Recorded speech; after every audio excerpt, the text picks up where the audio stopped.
Welcome into the Rock Pod, presented by the Royal Oak, Michigan Chamber of Commerce. I'm Andrea Arndt, an attorney at Dickinson Wright. I'm Lisa Bibby, your local neighborhood realtor with Keller Williams Advantage. And I'm Trish Caruth, third-generation jeweler and owner of Your Personal Jeweler. So throughout the year, we are featuring each of our co-hosts in an episode. And today, we are featuring our co-host, Jon Gay of JAG in Detroit podcasts. Welcome, Jon. Thanks for having me. Of course. We're excited to learn all about your business and give our audience a little more insight on you. It's so much easier for me to be the host. As the guest, I'm like nervous. This is, you guys have got me on the hot seat. We love seeing those nerves come out, Jon, because you're such an amazing host. Thank you. So, Jon, you left radio in 2017 and started your podcasting company in 2018. Why did you do that? Andrea, I was really passionate about radio. I have a broadcast journalism degree from Syracuse. I was working in radio full-time for about 15 years. And unfortunately, in 2017, it was not the industry that I got into in 2004. And I could talk to you for hours about why that is. But the Reader's Digest version is that a lot of corporate consolidation happened, and there were fewer jobs. And the personality was really taken out of music radio where I was. So if you think about radio now, outside of what's known as spoken word radio, meaning news, talk, sports, and morning shows on music stations, the DJs don't really have a lot of free reign to have a lot of personality and connect with their listeners and their communities anymore. So after being worried about corporate pink slips from various companies I worked for, I started to find out about podcasting. And so while radio was declining, podcasting was really starting to blow up the end of last decade, 2017, 2018, and especially since the pandemic. So after trying to figure out what my next move was going to be, what my next career was going to be, it seemed to be kind of a natural transition of my skill set from working in audio and radio to starting podcasts. Very cool. So, Jon, for our listeners, can you explain what a podcast is? Because I'm sure certain people are listening and don't even realize that this is a podcast or know that it's a podcast, but don't know what qualifies it for being a podcast. Well, easiest way to explain it, Trish, is that a podcast is a portable piece of audio that you can listen to on demand, whether that's on your computer, your phone, your tablet, whatever it is. It goes with you. I like to say that podcasting kind of did for audio what the DVR did for TV. I mean, we don't watch a lot of live TV anymore. We have our content, it's stored, and we access it when we want, when it's convenient for us. So that's what a podcast is. It's a piece of portable audio. Podcast geeks will get into the technical backside of what is or is not technically a podcast, but I think that's really expanding and the tent is growing so that folks really, any on-demand audio is now a podcast. Even if you're watching it on YouTube, it might not technically be audio, but folks will consider that a podcast too. And from what I do in my business, it's really a great branding tool for businesses and nonprofits. So, Jon, you talk about podcasting as expanding. Can you give us a little bit of history and talk to us about how big podcasts have become? Yeah, I've actually got a few stats here, Lisa. And as of 2022, this is from a study called The Infinite Dial. It's put out by Edison Research. It's kind of the Bible of podcast research that I look forward to every year. And this year's came out about a month ago. 79% of U.S. adults age 12 and up, so 4 out of every 5, are at least familiar with podcasting. 109 million Americans listened to a podcast in the last month. Among heavy podcast users, they consume 8 podcast episodes every single week. So as you're trying to get into somebody's rotation, I'm going to go full circle with social media here and go back to MySpace. You want to try to get into somebody's top 8, if you remember MySpace, if you want to get into their top 8 episodes. And what's really cool is that it's becoming a much more diverse space. Much like radio used to be, in the infancy of podcasting, it was dominated by white males. And we are now getting so many more viewpoints of folks. Podcast listeners are now 47% female, so almost 50-50. 1% list themselves as non-binary. And 53% of podcast listeners are age 35 and up. I think there's a misperception that only young people listen to podcasts. Not necessarily true. 47% are 34 and under, but 53% are 35 and over. So it really is growing across all age groups. And in terms of diversity, 59% of podcast listeners in America are white, which actually matches the demographics of America. 59% of American adults are white. 59% of podcast listeners are white. So now we're getting much more closely matching our population reflected in podcasting, which I think is great. And then also in 2022, podcasting is expected to be a $1 billion industry in terms of advertising. So on that note, Jon, what you're saying is if you don't have a podcast, you need to have one. And who's the perfect host? None other than our own Jon Gay. Well, thank you for the plug, Lisa. I appreciate it. That you said it better than I could. If you don't have one, you need one. Yeah, and I can't tell you the number of people who have had such a good experience on our show because Jon is such a good leader. He explains things well, and he does incredible editing. So I think we probably have plenty of ums and ahs and everything in it, but you don't know that. I'll save the blooper reel as a Christmas present for all of you. Yeah, we totally need a blooper reel. I don't. Okay, Jon. So now you've talked a little bit about how much the podcasts have expanded in that market, but typically it's because there's money there. So how can people make money with podcasting? That is really one of the things that people ask when they get into podcasting early, Andrea. And my answer might surprise you here, in that you really shouldn't expect to make money out of the gate. You really are going to have to be at it for anywhere from really 1 to 3 years before you can mass market it. Because in order to sell advertising to a national advertiser or somebody who's going to buy off of the amount of downloads you have per show, you've really got to spend time cultivating your show, building your audience, and having that audience be dedicated listeners of your show so you have something to sell to advertisers. When I sell or when I work with a podcasting client, my angle is it's not so much a revenue generator as it is a lead generation tool and a branding tool. Like, for example, this podcast that we do for the Royal Oak Chamber, we're not selling advertising on it. We've been doing this, the four of us, a little over a year now, but we're using it as a branding tool and a resource for the chamber members that we've had on as guests. Now, if you are a big celebrity and you've got a giant social media following, if you are, Harry and Meghan or William and Kate getting a podcast, then yeah, maybe you've got a built-in following out of the gate. However, on the other side of it, if you've got a real niche podcast, if you've got a real specialty podcast, and the example I always use is we've joked about basket weaving 101 in college. If you had a podcast about basket weaving, and follow me here, Andrea. It's a real thing. If it's underwater. Exactly. If you had a podcast about basket weaving, you may have at best, 50 or 100 people listening to it. However, I make you a bet that there's a basket maker that would love to get in front of the 50 people that are passionate enough about basket weaving to want to listen to a podcast about it. So you can monetize it if you have a sponsor that really matches you in a real narrowed down niche of it.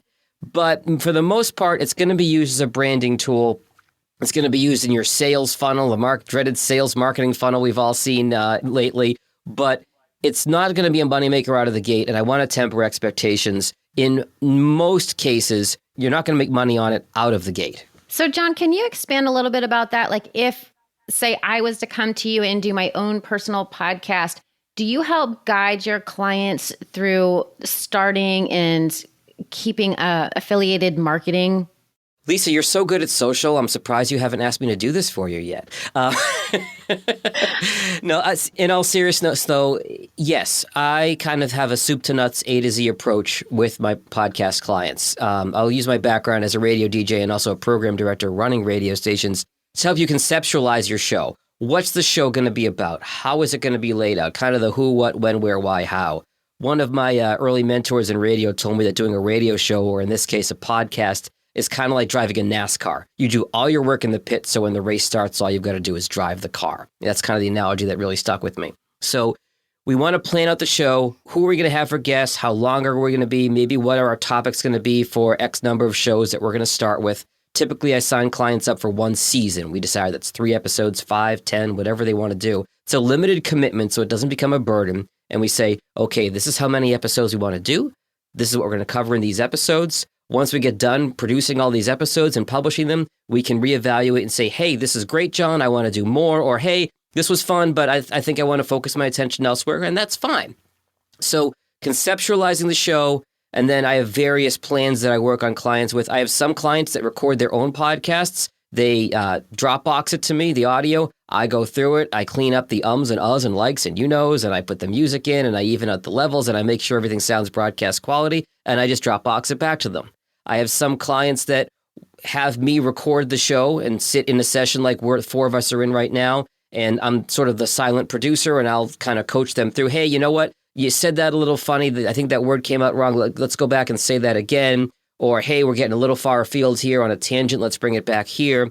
And then I'll pursue the same production afterwards. And then I have some that may not necessarily have the gift of gab right away, or that might want a little bit of help being brought out, but they want to do a podcast. I have some that I'm the co-host and I interview them. I have a lot of financial advisors, for example, that I work with where, okay, what do you want to talk about this month? Okay, we want to talk about whatever legislation is happening in DC. Okay, send me 5 or 6 bullet points you want to cover, and I'll ask you about it, but I'll keep the conversation flowing. Do you have a couple of cost examples of what it would be to do a podcast? Yes. So, and everybody is different. On the low end of things, the editing the podcast, if you send me up to 30 minutes of audio, I can clean it up for you for $99. If you send me between 30 and 60 minutes of audio, it's $199. And then I have various podcast packages that go from $250 up to about $595 an episode, depending on whether or not you want the full boat service. So speaking in terms of time, what would you say is the sweet spot for a podcast? How long should they be? Trish, I'm so glad you asked that question, because that is the number one question that I get from clients and prospective clients. And the answer, you're going to call me out on copping out here, but it depends. It really depends. Now you sound like a lawyer. Says the attorney. I love it. Or a realtor. So, you know, what am I going to pay on my mortgage, Lisa? Well, it depends, right? What's your DTI? Exactly. So on one hand, some of the top podcasts out there, I'll use Joe Rogan as an example, and I'm not going to get into politics here, but he's numbers-wise has the biggest podcast in the world. Joe Rogan's podcast can be 2-3 hours long, and people will listen to it. There are other podcasts that are that long that people will listen to. There are microcasts that are 5 minutes or under. My answer is as long as it's good. And the favorite example I give to clients when they ask this question is one of my early clients that I've been working with for several years now is the National Bone Marrow Transplant Link in Commerce. And they deal with people who have had cancer and a bone marrow transplant and the complications that come from that. In one of our early episodes, she interviewed a doctor down at Carmenas Cancer Center downtown. And this doctor was great, well-spoken, answered everything brilliantly in a way that we could all understand. She had her list of questions. She asked them. He answered them. We were planning on 30 minutes. And so he got through all the questions. She said, looked at me, said, how long was that? I said, it was 15 minutes. And she said, okay, what do we do for the next 15 minutes? I said, nothing. We're done. Shorter is always better than longer. You don't want to stretch to hit an artificial number, because you can also, in editing, can always cut as opposed to add stuff in. If I had to answer the question, coming back to the original here, Trish, I would say under 30 minutes is good for most branded podcasts. Folks have a limited attention span, but you may have some where you've got a really good guest where they go longer. You know, look at our podcast. We shoot for about a half hour. We've had some that are closer to 20 minutes. We've had some that are closer to 40 minutes, just depending on how the conversation goes with that guest and if they give shorter answers or if we end up going on tangents or whatever that ends up being. Thanks so much for that, Jon. Now, I'm curious because there's a lot of videos on YouTube. Can you put your podcast on YouTube, as well as should you have a video over top of that if you are posting it to sites such as YouTube? So that's a tricky question, and something that's really changed in the past 6 months to a year in podcasting, Lisa. Yes, your podcast should be on YouTube, and that includes if you are not doing video. So our podcast, for example, we only record the audio. We don't record the video of the four of us and our guests typically. Remember, YouTube is owned by Google. So you want your podcast to show up in Google results, search engine optimization, SEO. So how many times have you Googled how to do something? Next thing you know, you're staring at 5 YouTube links in front of you because Google owns YouTube. So the top 3 ways that people consume podcasts are through Apple Podcasts, through Spotify, and now through YouTube. So even if the podcast is only audio, it has to be on YouTube. Now, in terms of video, there are some people who are comfortable doing video. There are some people who would rather not do video. I know, Lisa, you do a great job with the video stuff that you do for your clients. I think if you are comfortable doing video, absolutely put it on YouTube. And there are advantages to that. Also, bear in mind, and I'm sure Lisa's going to nod when I say this, Video is a lot harder to edit than audio. In audio, as Andrea was alluding to earlier, I can snip all the ums and ahs out of our podcast. You can't really do that in a video without it being all bunch of jump cuts and look like a 16-year-old did it in their bedroom on YouTube. So audio is a lot more forgiving when it comes to the editing piece of it. If you're doing video, absolutely be on YouTube. You don't have to do video, but you definitely do need to be on YouTube. I hope that answers your question. Very informative. So do you actually upload everything for your clients then on whatever social media sites that they're interested in? Depending on the client, what package they're in, and their level of comfort with the tech. Some folks are just, again, I just drop the box on the audio and they're comfortable writing and posting everything. Some folks say, hey, I don't have the bandwidth to do this in my day, or I'm just not comfortable with this. Can you do it for me? And I'll tailor a solution for that individual client. What's great about podcasting, and I should probably back up a step here, Andrea, is there's 2 steps to the podcast. So your podcast has to have a host and physically live somewhere. Those are hosts like Simplecast, Libsyn, Buzzsprout, Blueberry. And that typically will cost you $15 a month for your audio to physically live somewhere. That's really the investment. And then once you have your podcast host, that then connects to Apple, Spotify, Google, TuneIn, Stitcher, iHeartRadio, wherever podcast app you want to put your content. And it's free to be on all of those platforms. So once you are on the host, it then goes out to the apps. And the host will also provide you a Facebook share link, a Twitter share link, a LinkedIn share link, an embed code if you want to embed the audio player on your website. So the host will provide all those resources to you. I can help you, I can facilitate that in terms of sharing it and providing you all the assets as a client, or you just can go into the Simplecast website and do it yourself. Okay, that's very interesting. I am learning quite a lot today. So can you give your recommendations of what kind of audio equipment that is recommended for doing a podcast? Absolutely. And I do have a lengthy page of recommendations on jagindetroit.com. Cheap plug. But I will say that... It's okay. You can do your plug later. Okay, fair enough. The biggest thing that I recommend is having the right microphone. And there is a microphone out there. It's called the Blue Yeti, which is very popular. It's very well marketed. I run into a lot of clients say, I already bought my Blue Yeti. Please, if you are listening to this and you want to start a podcast, please, for the love of God, do not buy a Blue Yeti microphone. They are not good. The worst thing for a bad product is good marketing. They don't sound good on a podcast. They look cool. They look cool if you're doing a video to have this fancy looking microphone in front of you. But I'll get a little bit technical here just for a second, so forgive me. But the Blue Yeti is what's known as a condenser microphone. And what that means is it brings in all the noise from the entire room. It's designed for a room that's well treated and well designed for sound recording. So if you're in just your office and you're using a Blue Yeti, chances are if an 18-wheeler drives by, the mic's going to pick that up. If you're at home and the dog's barking in the next room where your kid is screaming, that's going to pick that up. And the Blue Yeti is marketed as this solution where you can plug it down in the middle of the table and everybody around it will get picked up. It sounds terrible. You'll hear echo in the room. You'll hear all the background noise. The microphone that I do recommend, and we'll put this in the show notes, I actually have an Amazon affiliate link. It's called the Samson Q2U. The company is Samson, Samson, and the model is Q2U. It's actually about $60, $70 on Amazon, depending on what Amazon's priced it at that day. It's a couple bucks cheaper than the Blue Yeti. And the Q2U is what's known as a dynamic microphone. And by that, it picks up more of your voice and less of the background. It's designed to be a vocal microphone to pick you up and less stuff in the background. So even if you're in your office or a room in your house, that's going to be a better designed microphone for a podcast recording. And if you think we sound good, that's because Jon advised all of us to get these mics, and that's what we're currently recording on. And we give our guests there at the chamber office too. So good point, Lisa. So the microphone is probably the most important, and also making sure that you're in the right room in your house. Don't use a room with a lot of hard, flat, reflective surfaces like kitchens, bathrooms, things like that. A living room, a bedroom. I know some podcasters will use a walk-in closet. You want to have a lot of material that's not hard and flat for the sound waves to bounce off of. That'll cut down on your echo. But again, the microphone is the most important, and that microphone I recommended has a USB plug. You plug it right into your computer, and you're good to go. Any recommendations on headsets? Honestly, the Samsung Q2U has a headphone jack in the bottom of it. that will work with that skinny 1/8 inch jack that we all used to plug into our Walkmans and Discmans back in the day, or the jack that Apple headphones had before Apple got annoying and created their own style jacks. But that real skinny universal headphone jack, you can pick up a pair at a dollar store and they'll plug right into that microphone and you can use it. I will say, I highly recommend using headphones if you are recording a podcast with more than one person virtually, as we're doing here, because it'll cut down on any kind of echo coming out of your computer speaker if you're not using headphones.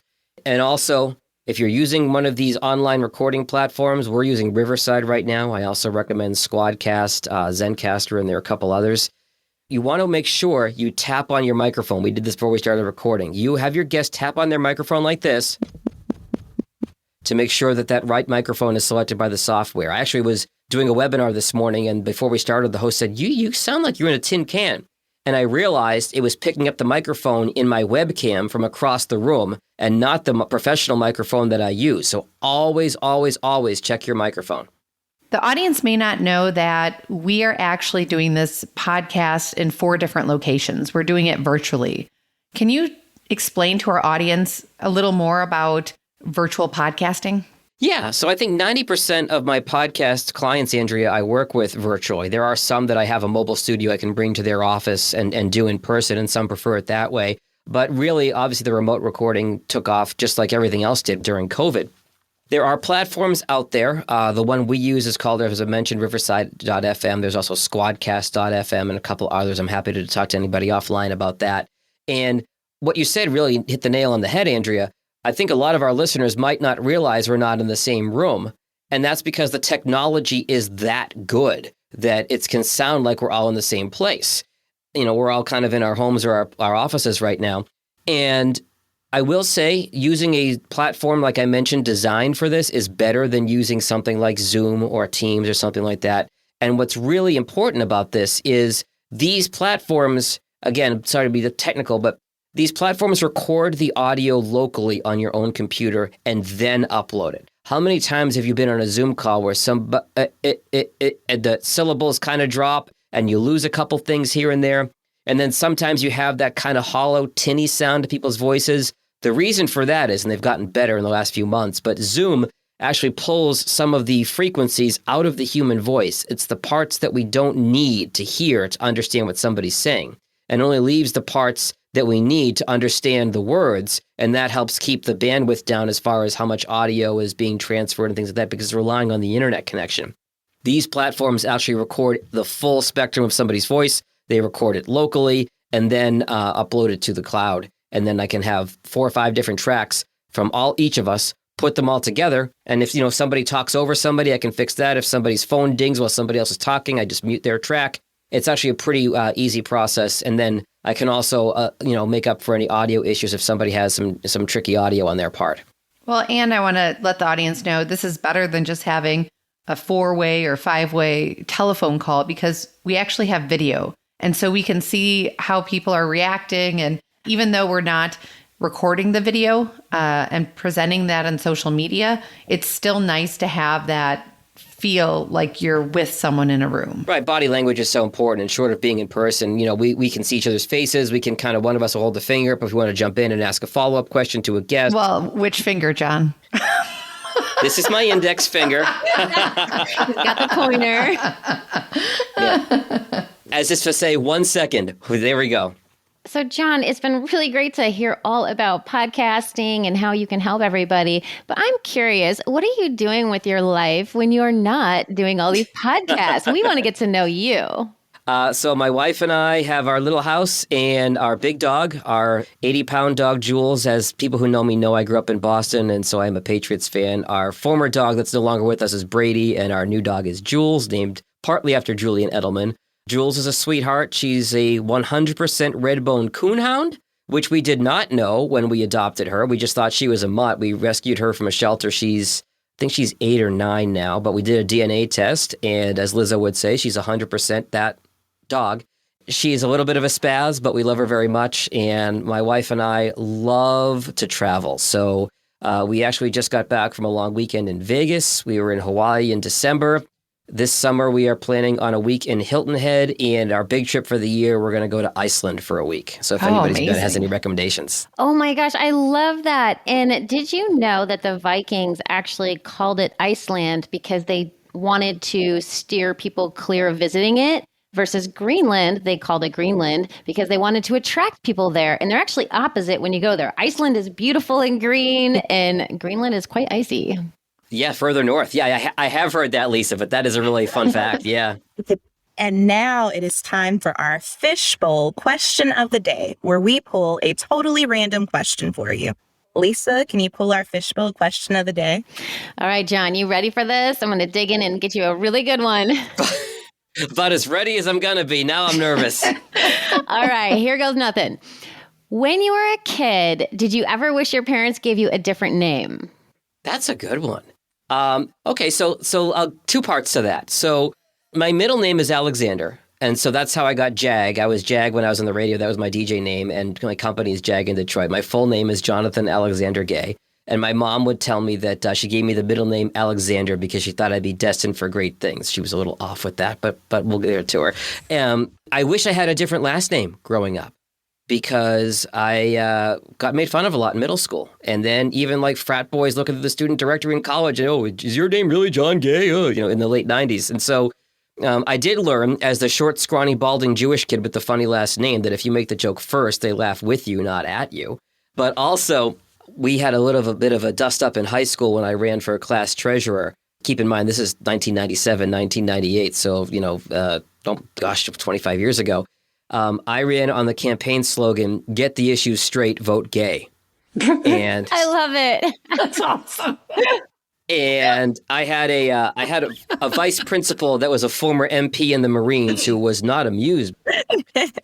So I ran under the campaign, "Get the issues straight, vote gay." And there was a big dust above it. I ended up actually winning the election and become class treasurer. Flash forward to 4 years later, my younger brother, Scott, he ran under the slogan, "It's okay to go gay."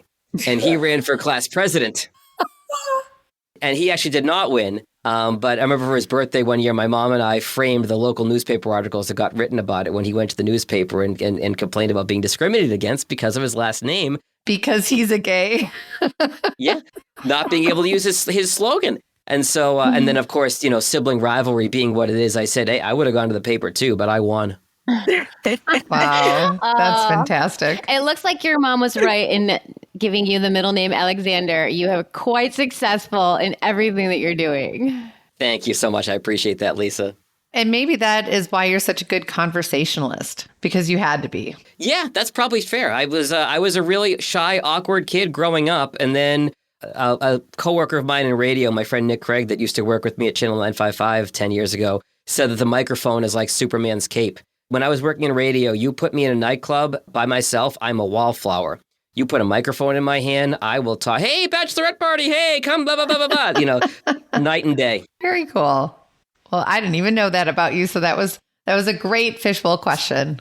Yeah, it always seems that adversity ends up becoming our greatest strength. I like that, yeah.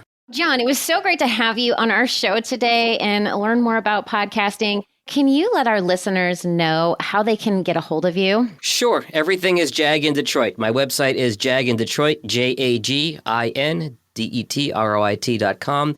Instagram, Facebook, Twitter, all JAG in Detroit. And my email is jag@jagindetroit.com. Happy to have a conversation with anybody listening just about podcasting in general or thoughts if they want to start or improve their existing show. And my name is Lisa Bibby. I'm a realtor with Keller Williams Advantage. I put the real back in realtor. Looking to buy or sell your home, purchase an investment property, or even start an Airbnb? You can find me on Facebook, YouTube, and Instagram at Sold by Lisa B. My name is Andrea Arndt. I am an intellectual property attorney at Dickinson Wright, and I help my clients protect their inventions and build their brands. You can find me on LinkedIn and on our firm's website, www.dickinsonwright.com. And I'm Trish Caruth, third-generation jeweler and owner of Your Personal Jeweler. I specialize in creating custom engagement, wedding rings, and fine jewelry. You can find me on Instagram and Facebook at The Personal Jeweler or on our website, www.thepersonaljeweler.com. We want to thank you for listening to this episode of the ROCC Pod, presented by the Royal Oak Chamber of Commerce. If you're interested in being a guest on the pod, we are looking for guests for the second half of 2022. Just send an email to therockpod@gmail.com. Thanks, everyone.